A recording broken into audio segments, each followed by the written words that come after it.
Ah, smart water. Pure, crisp taste. That's really good water. It's the kind of water that says, I have my life together.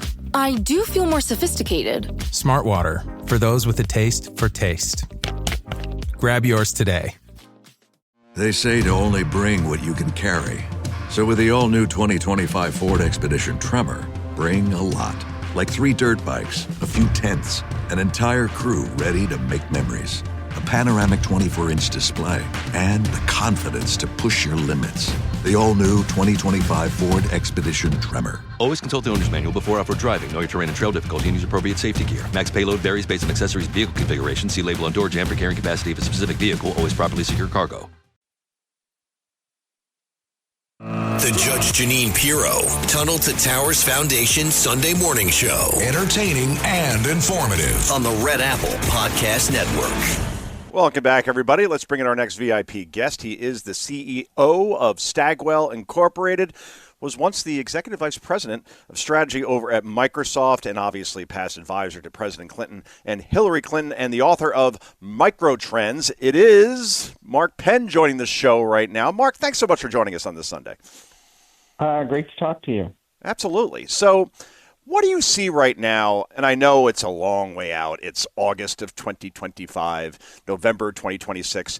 We have the midterms coming. It seems that I want to say that it's based on the economy, stupid, to quote someone you worked with in terms of James Carville as far as the way elections go. But Joe Biden presided over a pretty bad economy in 2022, and Republicans did not get the wave that they were hoping for. So in terms of your crystal ball, where do you see the midterms going right now in terms of, will we have a speaker, Hakeem Jeffries, and unending impeachment come January of 2027, or can Republicans hold on here as it stands right now?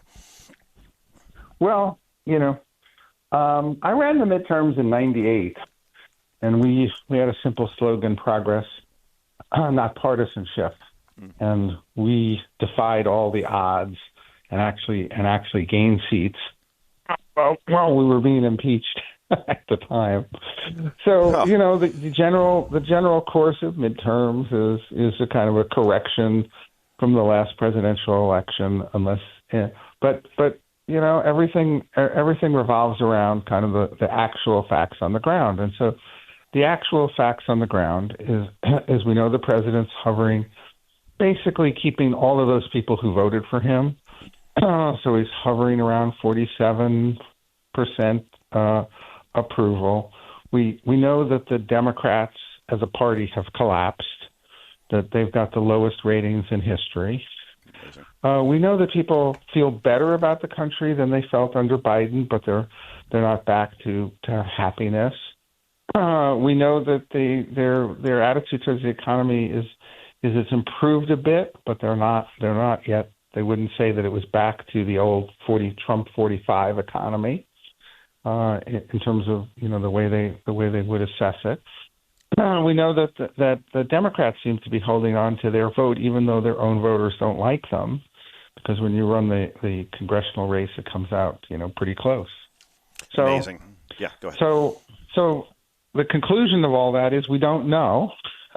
The biggest change variable is that the Democratic image itself is the lowest that I've ever seen in recorded polling history. Okay. And so that is what presents an opportunity for Republicans.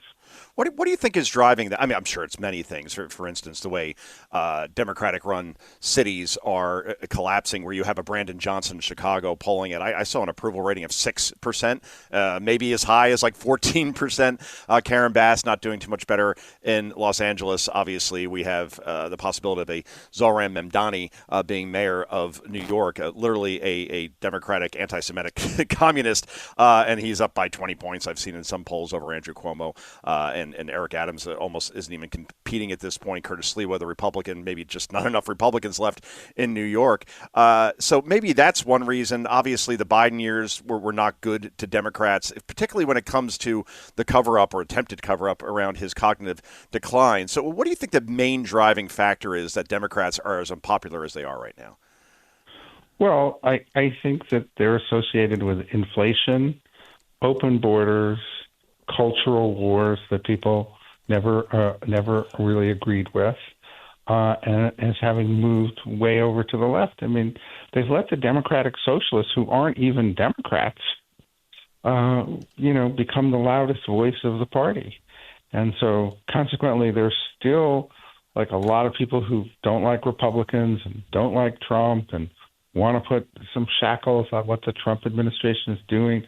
But boy, the Democratic Party itself, to mainstream Democrats, seems to, be standing for things that very few mainstream Democrats stand for, right? And so that's why the numbers can only be this low, with many Democrats being incredibly unhappy. Now, they also don't like losing. So they also, this is a country where they like winning. And so that's in there. But I also think they also believe that they were lied to about Joe Biden. They were handed Kamala Harris, that the party itself really institutionally, the institutional processes of who the nominee should be just completely broke down. Yeah, that makes total sense. And we're talking to the CEO of the Stagwell Incorporated, that is Mark Penn, the website, markpenn.com. Do you think that Democrats may be misreading the room in terms of, we saw Elizabeth Warren in New York this week saying that the way the platform that Mamdani is running on is the platform that Democrats should embrace, basically, socialism. What works in New York, though, doesn't work in those key swing states that decide national elections like Pennsylvania, Wisconsin, Michigan, Arizona, Georgia, North Carolina, so on. So to your point where you say, the loudest, most extreme voices seem to get all the attention, that may not necessarily be a good thing outside of deep blue cities. Well, look, the right has Tucker Carlson and Candace Owens, but I don't think they're driving things today. Donald Trump is driving things. In the Democratic Party, aside from Fetterman being a dissenting voice, the left is driving things, and the left is coalescing around, primaries in which they've enhanced their advantage, generally having, very low turnout and activists taking more power within the party. Look, in order to win national elections, well, forget about national elections or not. As a matter of principles, to be a Democrat, you would want to stand for, having a rational immigration system that means border security. You would want to stand for expanding health care, improving education, reducing crime, and bringing the budget into some fiscal responsibility. Those are the things that the Democratic Party would have and should have, and in the past stood for. It did not stand for expropriation of property, socialism, anti-Semitism, open borders, defunding the police, all of the things that are on the Democratic Socialist website. And so until the Democratic Party shakes off the Democratic Socialists, sure, Elizabeth Warren and Bernie Sanders, along with AOC, are being allowed to take over the party, and that's going to sink it. This isn't the Bill Clinton America, that's certainly for sure, where we saw actual compromise with the other side and Newt Gingrich and a balanced budget amendment and welfare reform. The era of big government is over. Americans embrace that very much, and people forget, the 96 election was a landslide, in essence, for Bill Clinton after he made those changes and actually worked with the other side. Now it seems that Democrats don't have any interest in that. I'm curious, Mark, as far as July, when I look back at the news cycle, it was dominated, at least, CNN, MSNBC, New York Times, so on, by Jeffrey Epstein and Republicans apparently revolting against Donald Trump. But when you speak to Trump supporters, they don't seem as passionate about this as it's portrayed in the media. So is that story finally beginning to fade? Because it seems like it's lost its legs at this point. Yeah, it does seem to be fading. Look, also, I think one of the funniest things, I've seen two rather, I'd say humorous things in the last kind of month or so. Number one was the Democrats pretending they wanted the Epstein files to come out when they controlled them for the last 4 years. And the second is the Democrats complaining about gerrymandering. They've been gerrymandering the heck out of all the blue states to the limit of what they can.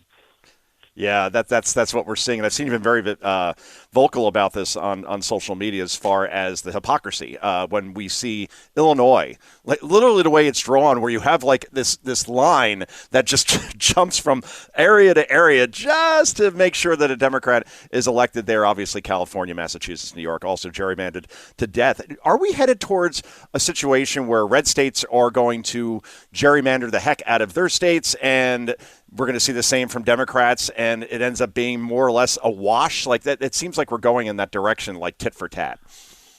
Well, the truth is, for all the yakking about gerrymandering, generally in the last few years, it's been more or less a wash, which is when I look at the national vote for a Democrat and Republican in Congress, it is very close to the actual distribution in Congress. That's what we're really talking about is, are people's votes generally counting, and does it come out that the congressional, which after all, Congress is supposed to be frequent elections, close representation, very different from the Senate, right, in the way it was designed. And so the question is that coming? In the last election, the Republicans were kind of, I wouldn't say cheated, but they were underrepresented a bit. They didn't get as many congressional seats as their vote would actually have projected. So if anything, they're slightly, the Democrats have a slight advantage in this.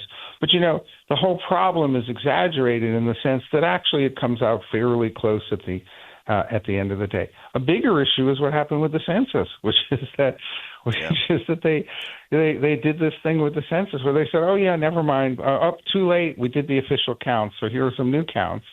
That would actually have moved a lot of seats into more Republican areas. It's really quite incredible. Yeah, and what we're headed towards, and we're talking to Mark Penn, he's the CEO of the Stagwell Group, Stagwell Incorporated, I should say. We're heading now towards a situation where probably the next census, which will be done in 2030, where you'll have Florida, which used to have 25 electoral votes in 2000, for example, famously.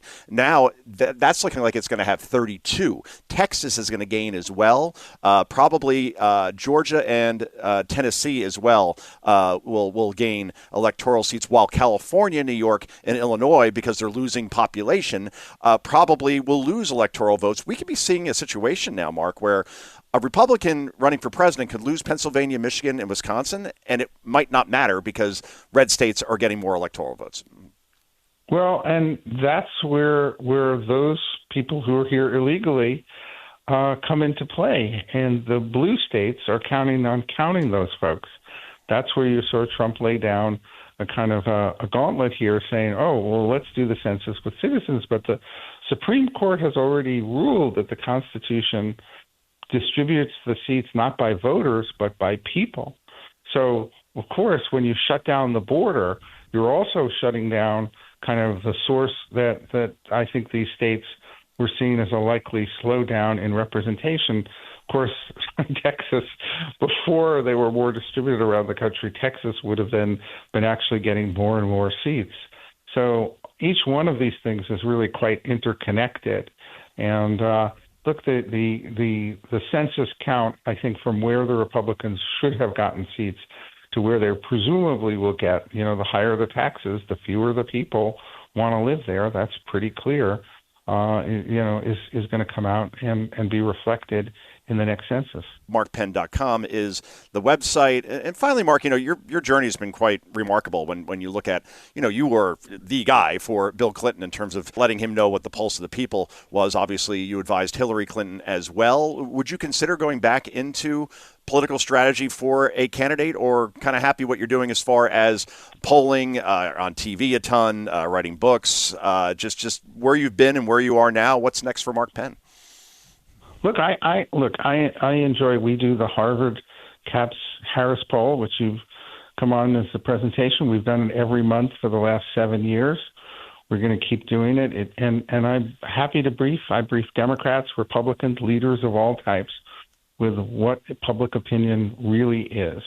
And I think that's very important because, there are some questions that Democrats are going to like, how they're doing in the congressional horse race. Others that they're not going to like what their net favorability is lowest in history. And then, and then there are topics and complicated things like tariffs, and people are beginning to understand, is that working? Is that not working? And so I like, in addition to kind of the role that we play, with Stadwell as CEO, as part of it, just going out there and trying to explain to everybody, what does the public really think about these complex issues, which, if they're not two-sided, we wouldn't have a divided country. We really appreciate you joining here today, Mark. We'll see you again soon. I will see you on your presentation on the 22nd, I believe, so I'm looking forward to that. Thank you, Joe. Thank you, Mark. And this is Joe Concha. This is the Judge Jeanine Tunnel for Towers Foundation Sunday morning show. Back with more in just a moment. The Judge Jeanine Pirro Tunnel to Towers Foundation Sunday morning show on the Red Apple Podcast Network.